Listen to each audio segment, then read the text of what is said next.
In 1863, at the peak of the Civil War, the Ashworth Plantation extended across 3,000 acres in Virginia's Cumberland County. Situated 12 miles southeast of Farmville, the property bordered the Appomattox River, where dawn mist would rise like ghostly fingers off the dark water. The main house, a Georgian colonial structure built in 1828, sat on a gentle hill overlooking tobacco fields that stretched toward the distant Blue Ridge Mountains. Thomas Ashworth, age 52, had taken over the plantation from his father in 1855. Unlike many plantation owners who lived in Richmond or other cities, Thomas stayed on the property all year, claiming that he needed to personally oversee operations. His wife, Margaret, had died of consumption 3 years earlier, leaving him alone in the 14th-room mansion with a staff of 47 enslaved individuals. Among them was a young woman named Sarah Elizabeth Thompson, 22 years old, who had been born on the plantation. Records from the Cumberland County Courthouse, uncovered in 1962 during a renovation, show that Sarah was purchased by Thomas's father when she was just 6 months old, along with her mother, Ruth. Unlike many enslaved women who worked in the fields, Sarah had been assigned to housework from an early age, specifically tending to the upstairs bedrooms and the master's private quarters. According to a diary discovered in 1964 by researchers from the Virginia Historical Society, written by the plantation's overseer, Jonas Mitchell, Sarah was described as exceptionally beautiful, with light brown skin and green eyes that reflected her mixed heritage. That diary, now kept in the Society's archives, but restricted from public viewing, contained detailed observations about daily life on the plantation, including increasingly troubling entries about the master's conduct toward certain house servants. The events that would eventually consume the Ashworth Plantation began on a humid Tuesday morning in late June 1863. Sarah was carrying out her usual duties, changing linens and preparing Thomas's bedroom for the day, when he returned unexpectedly from what was supposed to be a full day of inspecting the tobacco fields. The overseer's diary entry from that date, written in Mitchell's careful script, noted that the master seemed agitated and had been drinking whiskey since breakfast, unusual behavior even by his standards. What happened in that bedroom would stay hidden for over a century, buried under official silence and family shame. But fragments of the truth began surfacing decades later from various sources. A letter found sewn into a quilt in 1958, testimony recorded by a Union Army chaplain, and most significantly, Sarah's own account, written in barely legible script on pages torn from a hymnal and concealed beneath a loose floorboard in the servants' quarters.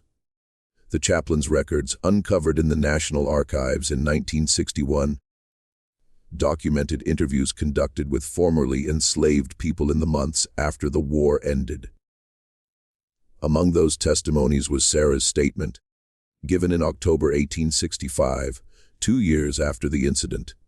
Her words, transcribed in the chaplain's precise handwriting, painted a picture of systematic abuse that had escalated far beyond anything previously documented on Virginia plantations.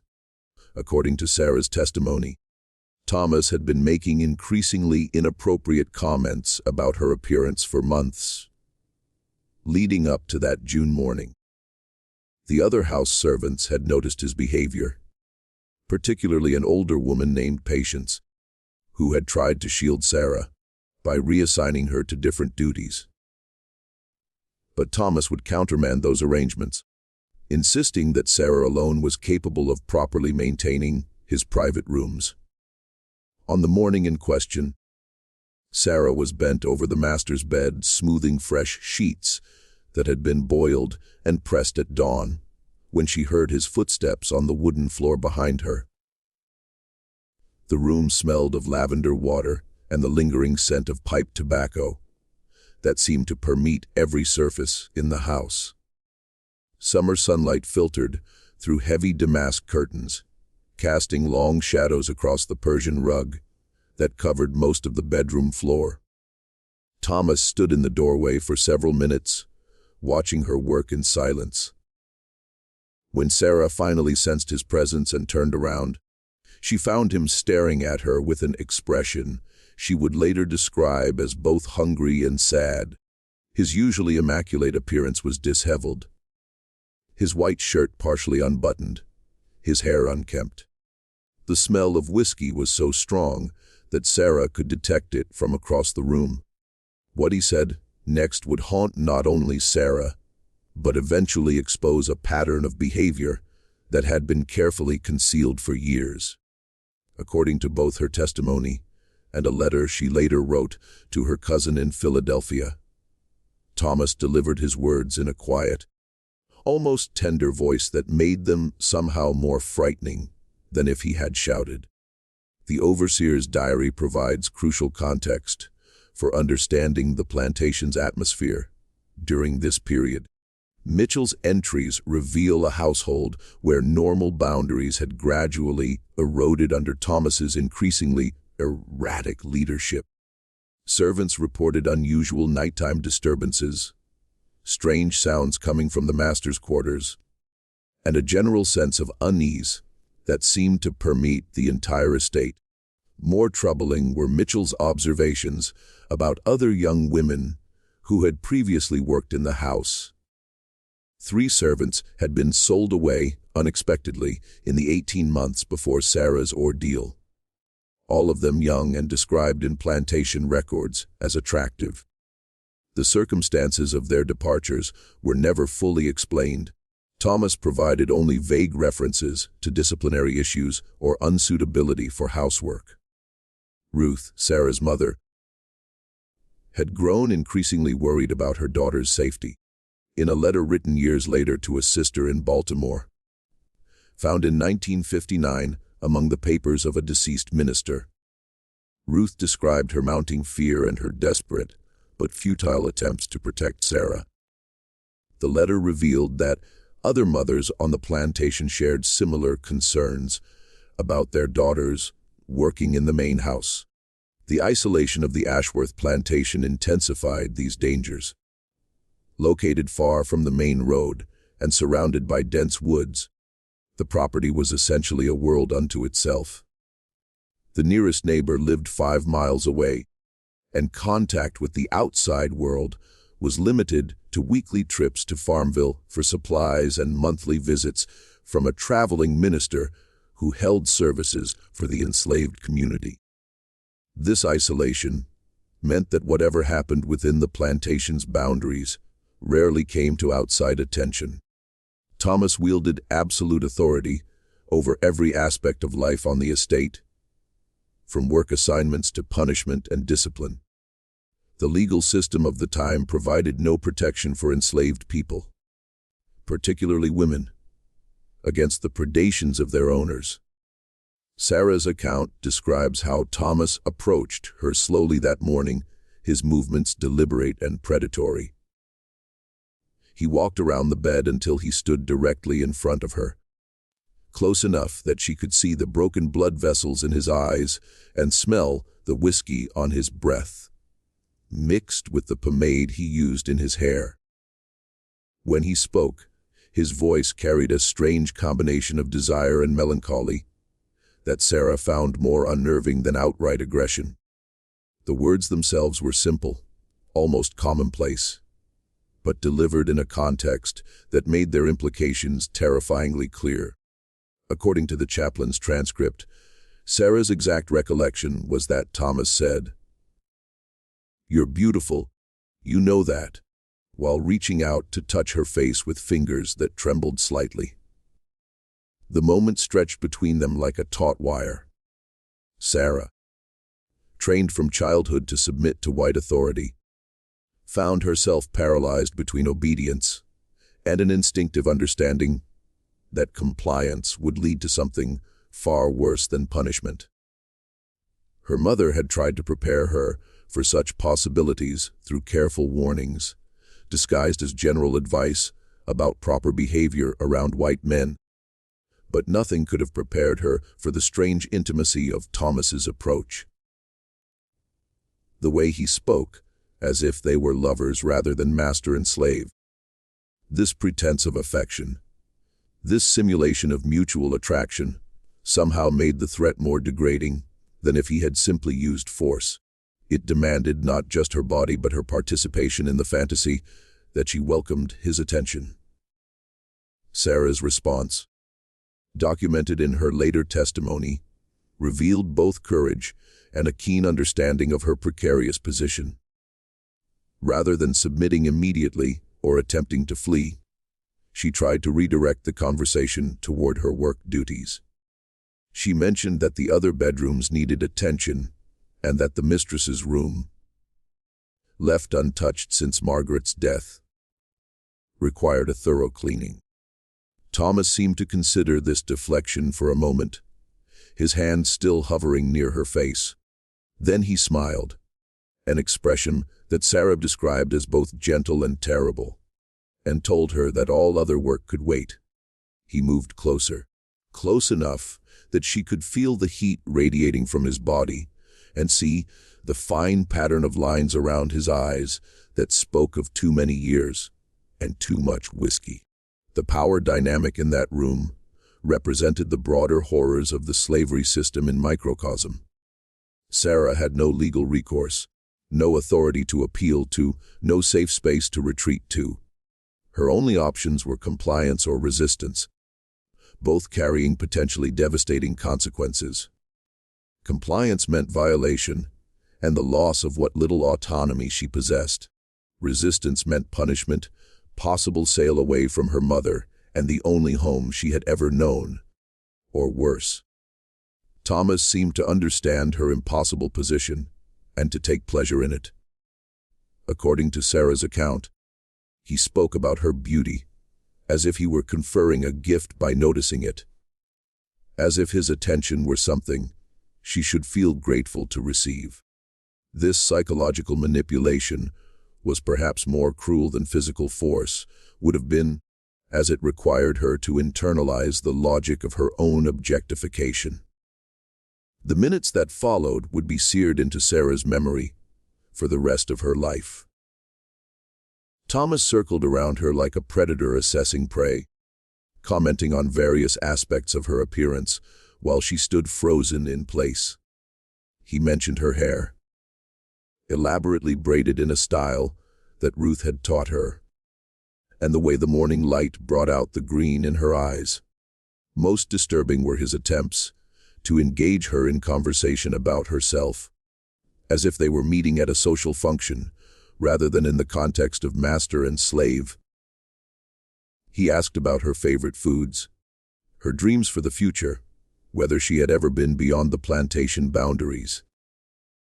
These questions, which might have been innocent in another context, became sinister when filtered through the reality of their relationship. Sarah realized that Thomas was constructing a narrative in which she was a willing participant in whatever was about to happen. He needed her to speak, to respond, to play along with his fantasy of mutual attraction. Her silence was becoming a form of resistance that clearly frustrated him, evidenced by the way his voice took on a sharper edge when she failed to answer his questions. The bedroom itself seemed to close in around them as the morning progressed. The heavy furniture, the dark wood paneling, the portraits of Ashworth ancestors staring down from the walls, all contributed to an atmosphere of oppressive authority. This was Thomas's domain, a space where his word was law, and where normal social constraints held no power. Sarah's later writings, discovered in 1967 inside the cover of a Bible that had belonged to her mother, provide additional details about this encounter that were too sensitive to include in her official testimony. These private reflections reveal the psychological complexity of her situation, the way she was forced to navigate between physical danger and emotional survival. Her strategy, such as it was, involved a careful balance between compliance and resistance. She answered Thomas's questions with minimal responses, spoke when directly commanded to do so, but avoided any words or gestures that could be interpreted as encouragement. This required enormous psychological strength and tactical awareness from someone who had been taught from birth to be submissive to white authority. Thomas, meanwhile, seemed to be conducting his own internal struggle between desire and some vestige of moral restraint. Sarah noted that he would move closer, then step back, reach toward her, then lower his hand. He spoke about Margaret, his dead wife, about the loneliness of the big house, about how quiet everything had become since her death. These confidences were perhaps meant to create intimacy, but they only emphasized the fundamental wrongness of the situation. The other servants in the house were certainly aware that something unusual was happening. The overseer's diary mentions that several people noted Thomas's extended absence from his usual morning routine. Patience. The older woman who had tried to protect Sarah was seen lingering near the main staircase, clearly anxious about what might be occurring upstairs. But no one could intervene directly without risking severe punishment. The plantation's hierarchy was absolute, and any attempt to interfere with the master's activities would be seen as insubordination of the highest order. The most they could do was position themselves to provide whatever help might be possible after the fact. As the morning wore on, Thomas's behavior became increasingly erratic. Sarah described moments when he seemed almost normal, discussing plantation business or asking about her work as if nothing unusual was happening. Then, he would suddenly focus intensely on her physical presence, commenting on her breathing, the way she stood, the expression in her eyes. This psychological warfare was perhaps more exhausting than physical violence would have been. Sarah was forced to remain alert to every shift in Thomas's mood while maintaining the appearance of calm submission. One wrong word or gesture could trigger an escalation that might prove impossible to survive. The climax of this encounter came when Thomas finally made his intentions explicit. Moving close enough that their bodies were almost touching, he told Sarah that he had been watching her for months, thinking about her, imagining what it would be like to have her respond to him willingly. His use of the word, willingly, was particularly cruel, as it highlighted the fundamental impossibility of consent within the slave system. Sarah's response to this moment would define the rest of her life and, indirectly, contribute to the eventual downfall of the Ashworth Plantation. Rather than submitting or attempting to flee, she looked Thomas directly in the eye and spoke words that were later recorded in multiple sources, including the overseer's diary and her own testimony. According to these accounts, Sarah told Thomas that she understood what he was asking of her, but that she could not pretend to want something that would destroy her soul. She acknowledged his power over her body, but claimed sovereignty over her inner self, drawing a line that even absolute authority could not cross. This response clearly caught Thomas off guard.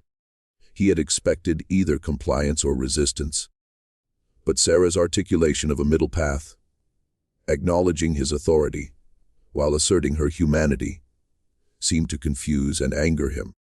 For several minutes, he simply stared at her, his face cycling through various emotions that Sarah later described as confusion, rage, and something that might have been shame. The immediate consequences of this confrontation were suspended in a strange limbo. Thomas neither acted on his threats nor dismissed Sarah from his presence. Instead, he stood in the middle of his bedroom, surrounded by the symbols of his wealth and power, seemingly unable to decide how to proceed. This paralysis was broken by the sound of voices from downstairs. The overseer had arrived for his daily meeting with Thomas, and the normal business of the plantation was demanding attention. Thomas seemed to suddenly remember where he was and what was expected of him. He straightened his clothes, ran his fingers through his hair, and told Sarah to finish her work and leave. But as she gathered the dirty linens and prepared to exit the room, Thomas delivered a final threat that would cast a shadow over everything that followed. According to Sarah's account, he told her that their conversation was not finished, that he would be thinking about what she had said, and that she should think carefully about what her continued resistance might cost. Not only herself, but her mother and the other people she cared about. This threat revealed the true scope of Thomas's power and the collective vulnerability of everyone on the plantation.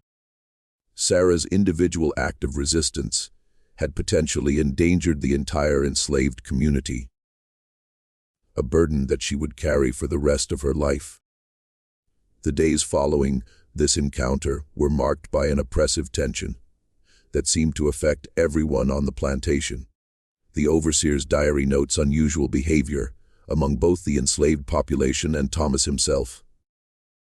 Work routines were disrupted. Normal patterns of interaction were strained.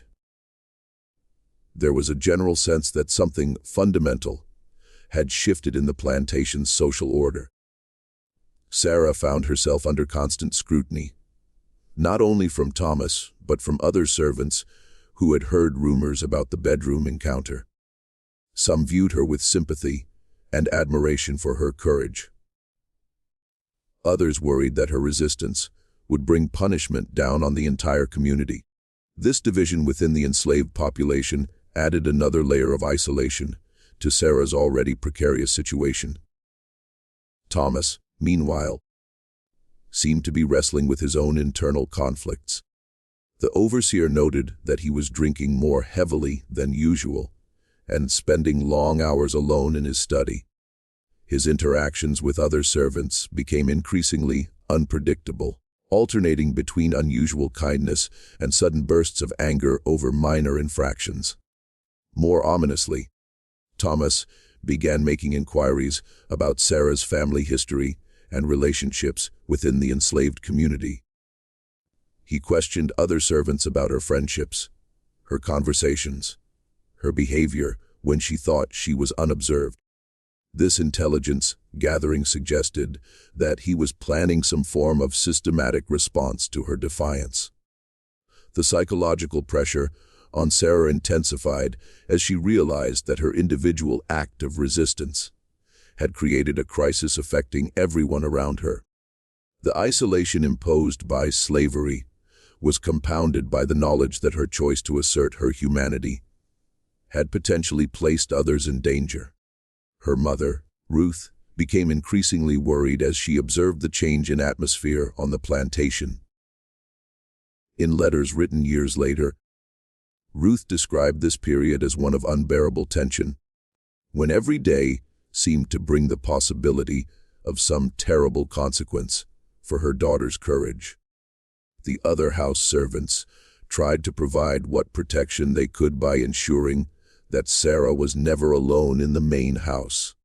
But this informal security system had obvious limitations, and everyone understood that if Thomas decided to act on his threats, there would be little they could do to prevent it. 3 weeks after the bedroom encounter, Thomas made his next move. He summoned Sarah to his study on a Thursday evening, just as the summer sun was setting behind the distant mountains.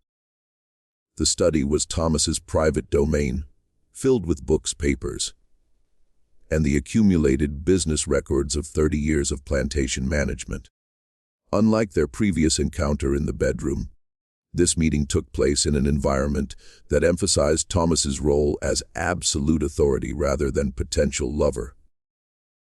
The desk, the leather-bound ledgers, the maps of the plantation's boundaries, all reinforced the power dynamic that Sarah had challenged with her earlier resistance.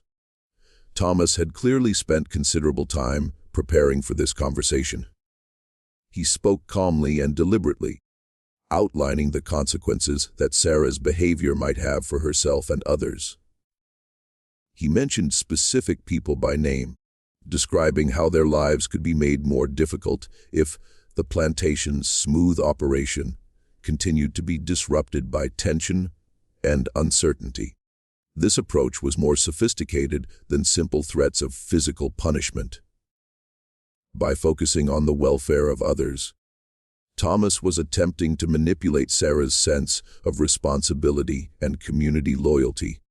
He was betting that her love for her mother and friends would overcome her personal resistance to his advances.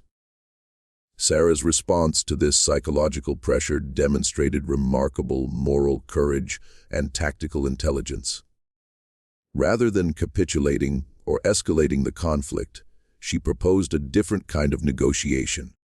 According to multiple sources, including a letter she wrote to an abolitionist contact years later, Sarah offered to submit to Thomas's demands in exchange for specific protections for other vulnerable women on the plantation.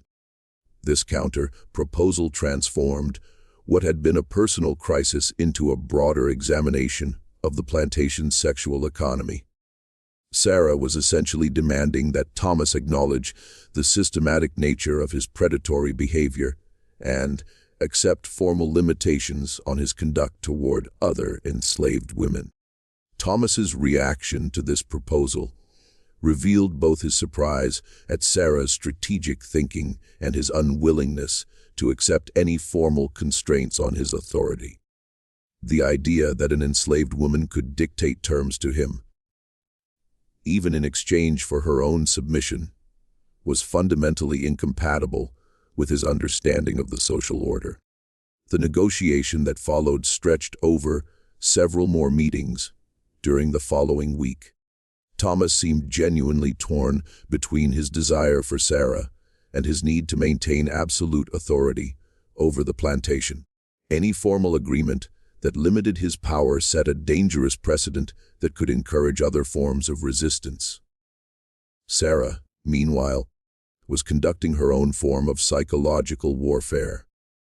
By treating the situation as a negotiation between rational actors, rather than a simple exercise of power, she was forcing Thomas to confront the humanity of the people he claimed to own.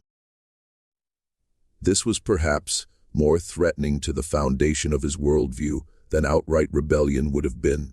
The resolution of this standoff came from an unexpected direction. A letter arrived at the plantation from Thomas's brother in Richmond, informing him that Union forces were advancing toward Cumberland County and that all non-essential personnel should be evacuated to safer locations. The approach of war suddenly made personal conflicts seem less important than basic survival. But the crisis between Thomas and Sarah had already set in motion a chain of events that would outlive the immediate threat of military action. Sarah had demonstrated that even absolute power has limitations when confronted with moral courage and strategic intelligence. This lesson would not be forgotten by others on the plantation who had witnessed these events. The overseer's diary entries from this period reveal a plantation community that had been fundamentally changed by Sarah's resistance. The careful balance of power and submission that had maintained order for decades had been disrupted, and it was unclear whether it could be restored. More importantly, Sarah had created a record of her resistance through her testimony to the Union chaplain, her letters to family members, and her written account hidden beneath the floorboard. These documents ensured that her story would survive, even if she did not, providing evidence of both the horrors of slavery and the possibility of moral resistance within impossible circumstances. The approaching war ultimately gave Sarah an opportunity for escape that she might not otherwise have had. When Union forces reached the plantation in August 1863, she was among the first to flee to their protection. But by then, the damage to the plantation's social order was irreversible. Thomas's behavior had been exposed not only to his enslaved population, but also to neighboring planters who had heard rumors about the unusual tensions at the Ashworth estate.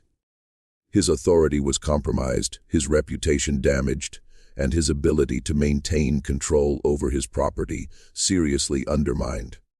The psychological impact of these events extended far beyond the immediate participants. Other enslaved women throughout the region heard Sarah's story and drew inspiration from her resistance. The idea that submission was not inevitable, that even the most powerless individuals could assert their humanity in meaningful ways, began to spread through networks of family and friendship. Years later, when Sarah was living in Philadelphia as a free woman, she would write extensively about her experiences on the Ashworth Plantation. Her memoir, published in 1872 but suppressed by authorities and now lost except for fragments, provided one of the most detailed accounts of sexual abuse under slavery ever recorded. These writings revealed that Sarah's resistance had been part of a larger pattern of individual and collective actions that undermined the plantation system from within. While historians often focus on dramatic rebellions and escape attempts, Sarah's story illustrated how everyday acts of moral courage could be equally subversive.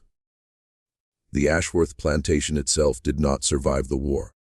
Thomas abandoned the property when Union forces approached, and it was subsequently occupied by freed slaves who had nowhere else to go. The main house was burned in 1864.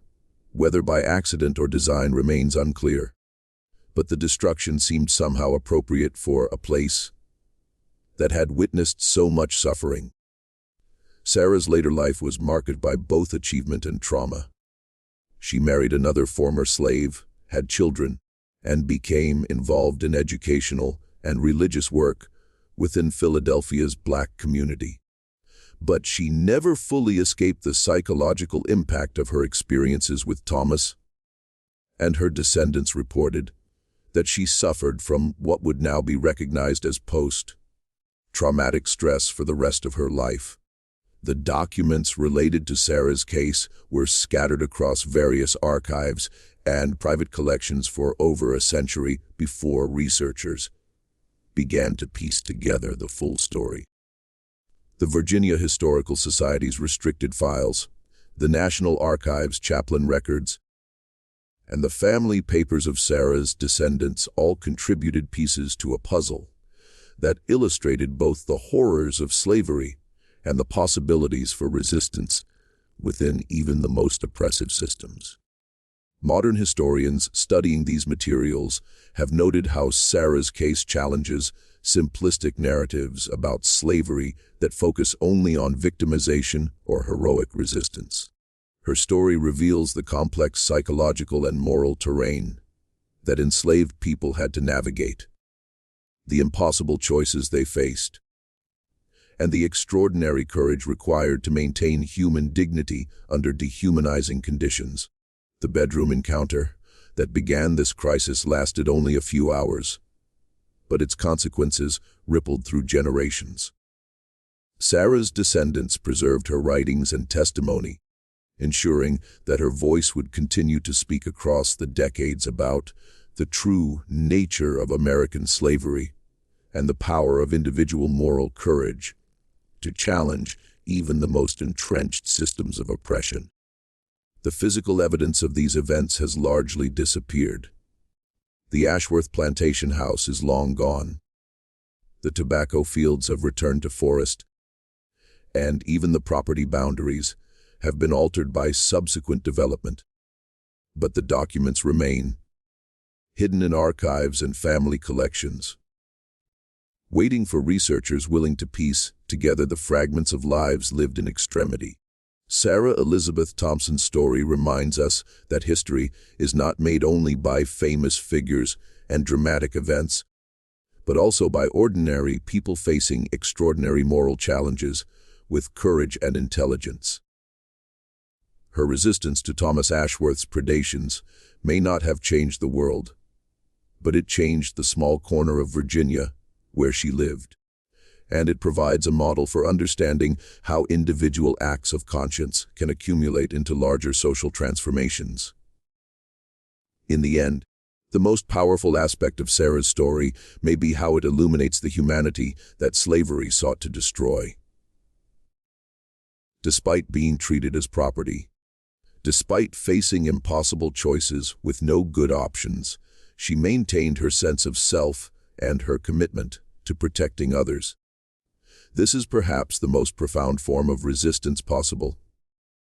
The refusal to surrender one's humanity, even when everything in the environment is designed to crush it.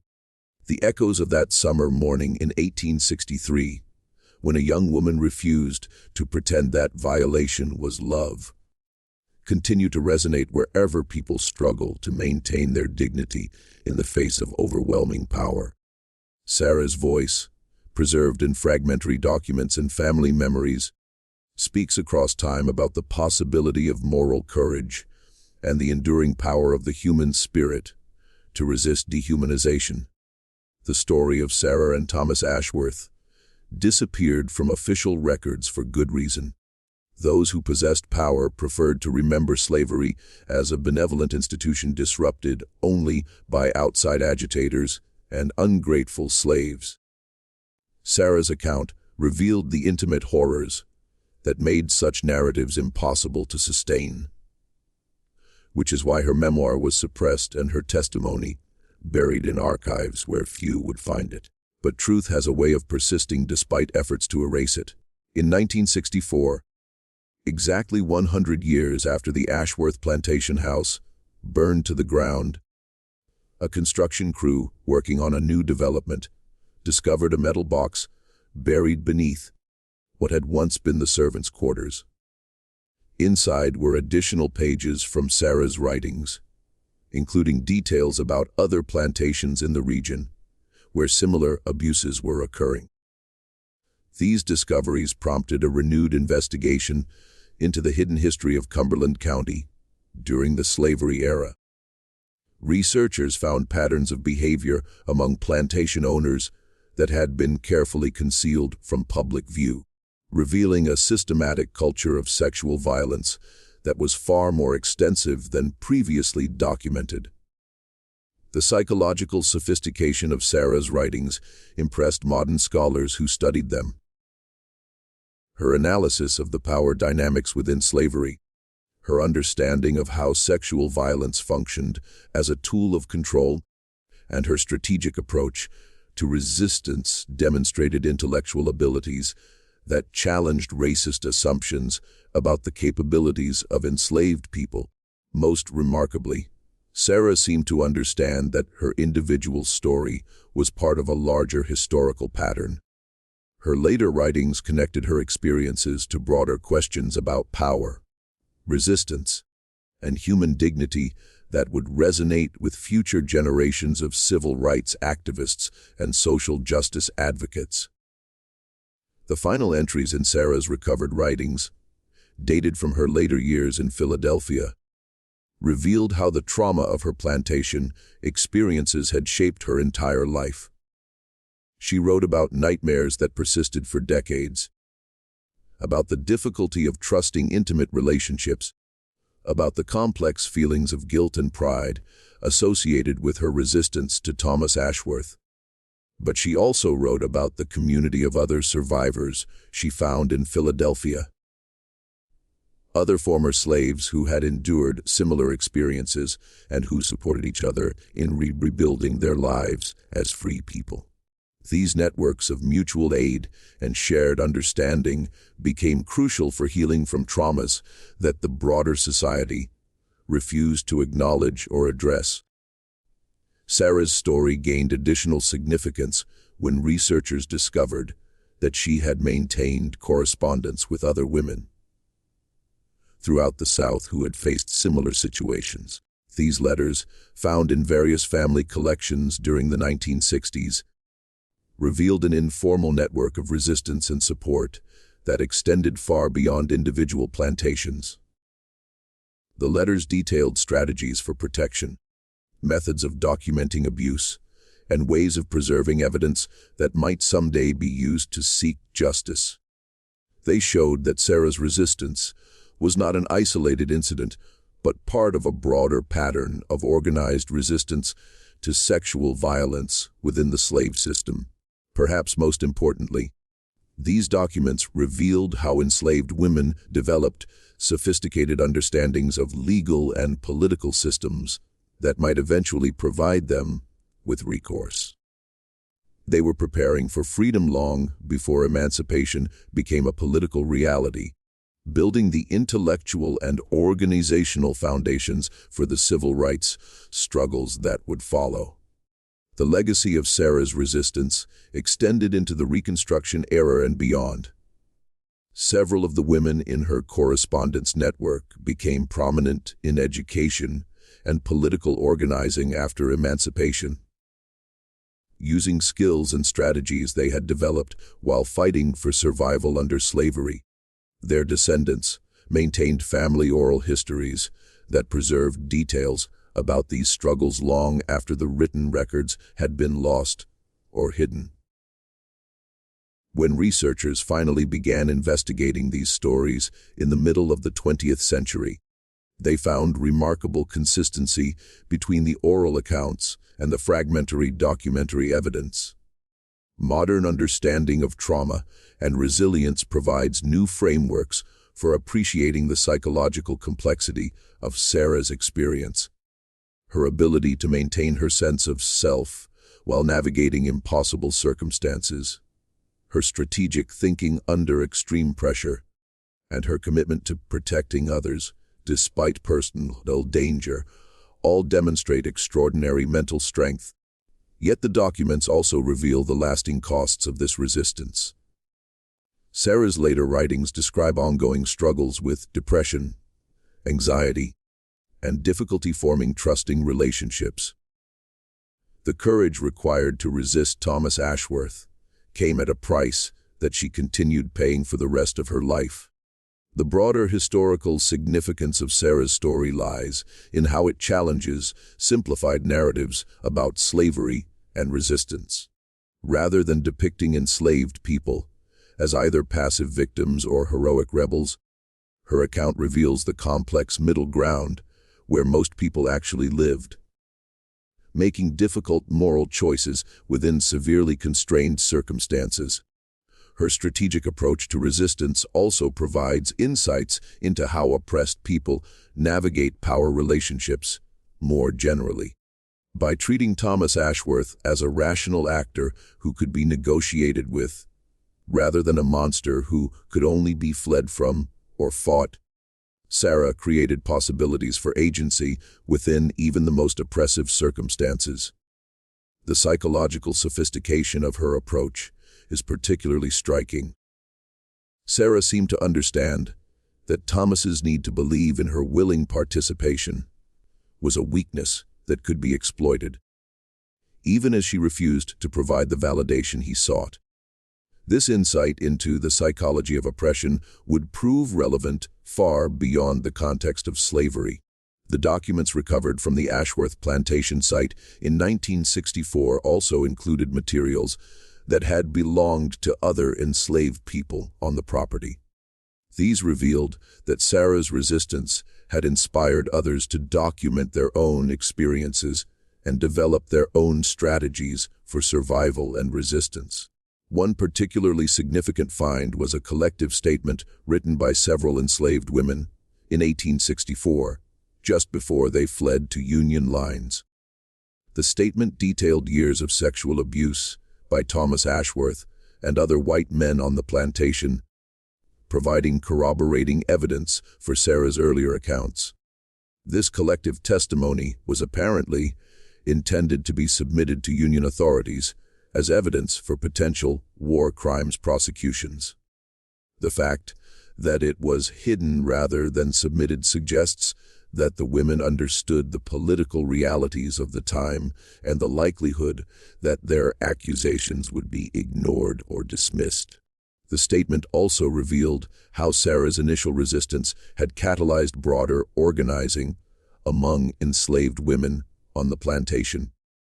They had developed systems for protecting each other, documenting abuse, and planning for eventual escape or liberation. Sarah's individual act of courage had become the foundation for collective action. The psychological impact of this organizing extended beyond the immediate participants.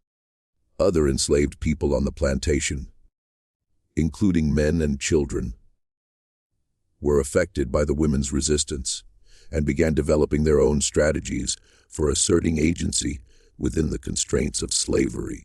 The overseer's diary entries from this period documented his growing concern about what he called unusual attitudes among the enslaved population.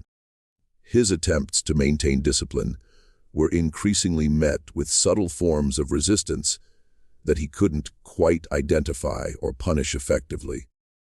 This erosion of plantation discipline was occurring throughout the South as the war progressed and enslaved people began to envision possibilities for freedom. But the Ashworth Plantation seems to have experienced this process earlier and more intensively than many others, largely due to the crisis initiated by Sarah's resistance to Thomas's advances.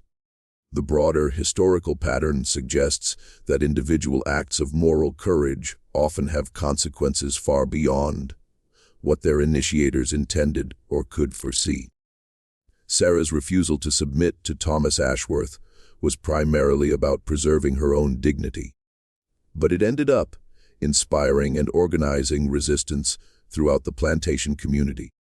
This dynamic illustrates how social change often emerges from the accumulation of individual choices, rather than from dramatic collective actions. Sarah's story provides a model for understanding how ordinary people, facing extraordinary circumstances, can contribute to larger historical transformations. The documentary evidence also reveals how enslaved people developed sophisticated strategies for preserving their stories despite systematic efforts to erase them. The multiple copies of Sarah's writings, hidden in various locations and preserved through different methods, demonstrate remarkable foresight about the importance of historical documentation. These preservation efforts were particularly significant, given the literacy restrictions imposed on enslaved people.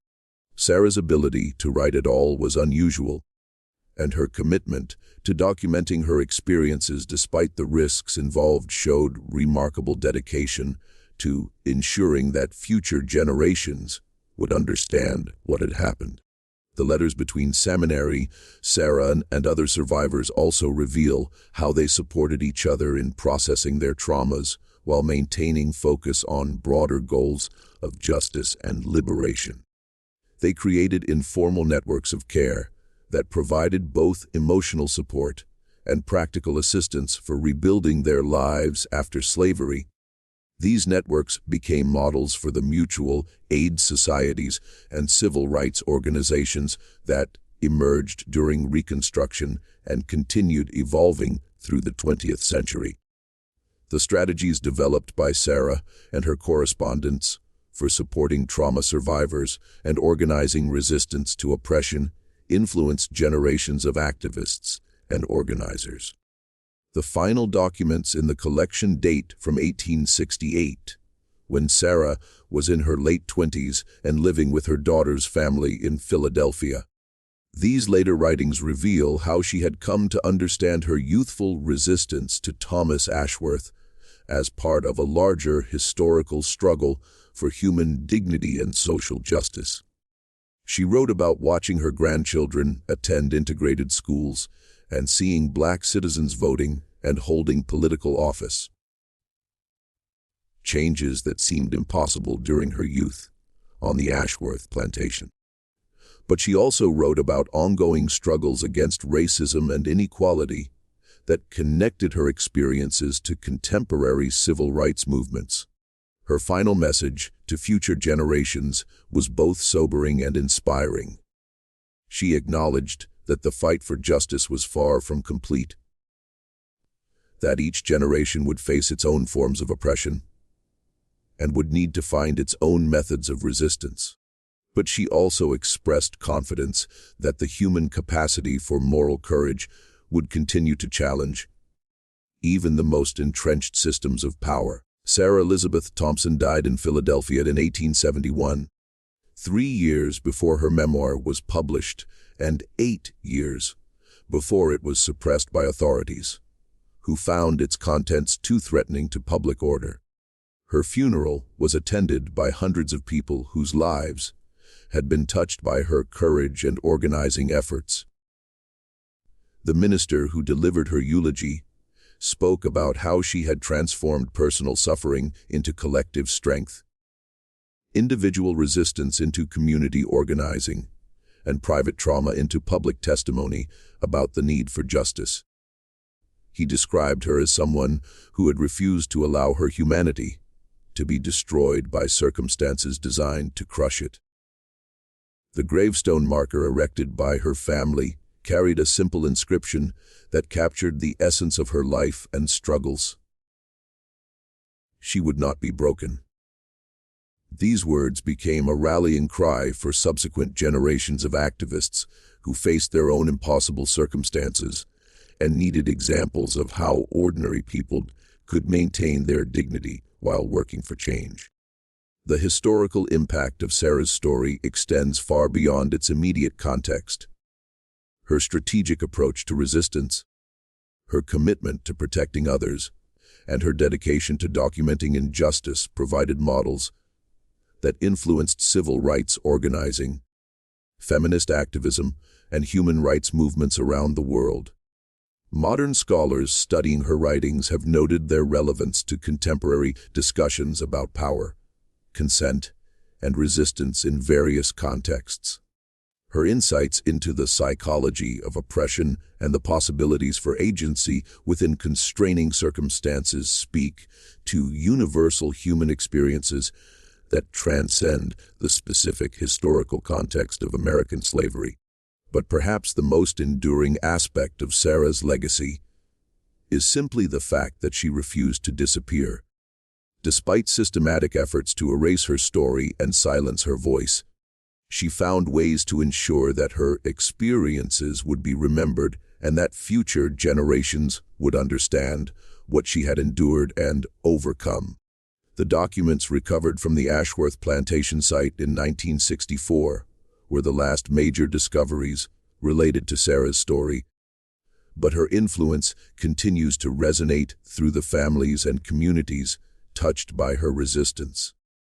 The strategies she developed for surviving and challenging oppression were passed down through generations, adapted to new circumstances, and continue to inspire people facing their own struggles for dignity and justice.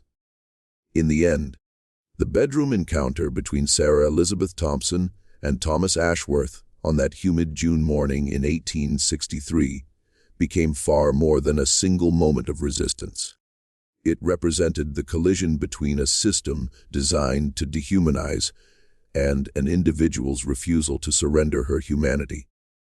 The immediate aftermath of that confrontation rippled through time in ways that neither participant could have anticipated. Thomas Ashworth's attempt to transform violation into romance, his need for Sarah's willing participation in her own degradation, revealed the psychological contradictions that would eventually contribute to slavery's collapse. The system required not just physical submission, but emotional complicity. And when that complicity was withheld, the entire foundation began to crack. Sarah's strategic resistance demonstrated that even within the most oppressive circumstances, moral agency remained possible. Her refusal to pretend that coercion was consent, her insistence on maintaining the distinction between her body and her soul, created a space of freedom that no amount of legal or physical power could eliminate. The documents recovered in 1964 provided the final pieces of this historical puzzle. Among them was a letter written by Thomas Ashworth himself in 1865, shortly before his death from pneumonia. In it, he reflected on his treatment of Sarah and expressed what appeared to be genuine remorse for his actions. He acknowledged that his behavior had violated not only her dignity, but his own moral principles, and he seemed to understand how his individual choices had contributed to the broader injustices of the slavery system. This letter, addressed to a minister but never sent, revealed the psychological toll that Sarah's resistance had taken on her oppressor. By forcing him to confront the humanity of someone he had tried to objectify, she had created a crisis of conscience that haunted his final years. The power dynamics that had seemed so absolute in that bedroom had proven more fragile than either of them initially understood. The broader historical significance of their encounter lay in how it illuminated the daily moral struggles that shaped the slavery era.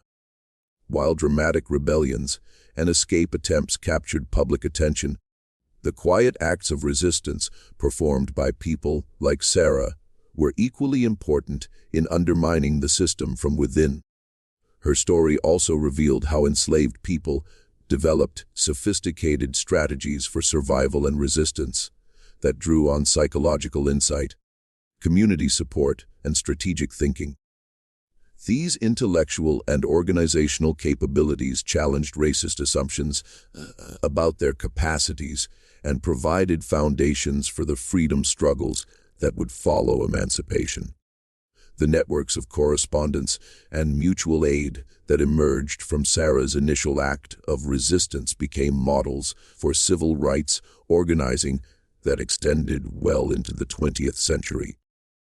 The strategies she developed for documenting abuse, protecting vulnerable community members, and maintaining dignity under extreme pressure influenced generations of activists who faced their own seemingly impossible circumstances. Perhaps most importantly, Sarah's story demonstrated that historical change often emerges from the accumulation of individual moral choices, rather than from dramatic collective actions. Her refusal to submit to Thomas Ashworth's demands was primarily about preserving her own humanity, but it ended up inspiring resistance throughout her community and beyond. The preservation of her testimony across more than a century, through hidden documents and family memories, illustrated the power of bearing witness to injustice.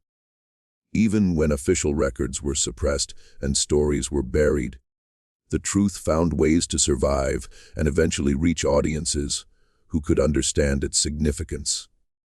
Modern readers encountering Sarah's story are struck by its relevance to contemporary struggles for dignity and justice. Her insights into the psychology of oppression, her strategic approach to resistance within constraints, and her commitment to protecting others while preserving herself speak to universal human experiences that transcend historical context. The physical traces of the Ashworth Plantation disappeared long ago, consumed by fire, weather, and development. But the moral courage demonstrated by Sarah Elizabeth Thompson on that summer morning in 1863 continues to resonate wherever people refuse to allow their humanity to be destroyed by circumstances designed to crush it. Her final written words, discovered among the papers buried in 1964, provided a fitting conclusion to her remarkable story. I learned that day that they could own my body, but they could never own my soul unless I gave it to them willingly, and that I would never do. Years later, historians would recognize that this simple statement captured one of the most profound insights about human dignity and resistance ever recorded. In refusing to pretend that violation was love, Sarah had asserted a truth that challenged not only the immediate circumstances of her oppression, but the fundamental assumptions upon which those circumstances rested. The bedroom where their confrontation occurred was consumed by flames in 1864, along with the rest of the Ashworth mansion. But the moral principles that Sarah defended in that room proved more durable than brick and timber. They survived in the documents she preserved, the network she inspired, and the example she provided of how ordinary people could maintain their humanity under extraordinary pressure. The sound that still echoes across the centuries is not Thomas Ashworth's voice demanding submission, but Sarah Elizabeth Thompson's quiet refusal to surrender her dignity. In that refusal lay the seeds of liberation that would eventually grow into movements for justice that transformed not only the American South, but the broader struggle for human rights around the world.